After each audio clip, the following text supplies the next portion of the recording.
So we're excited to be here at Australian Manufacturing Week 2022, where we'll be showcasing a whole range of LEAP's exciting technologies, including augmented reality.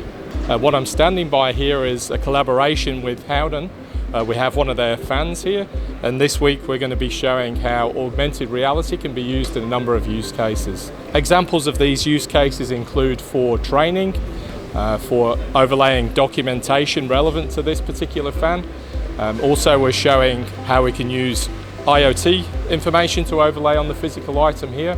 We'll also be showcasing our CFD technology as well, so we can show how analysis results, so airflow through this fan can be visualized, different operating conditions, and we'll also be showing how we can show different configurations for this particular fan.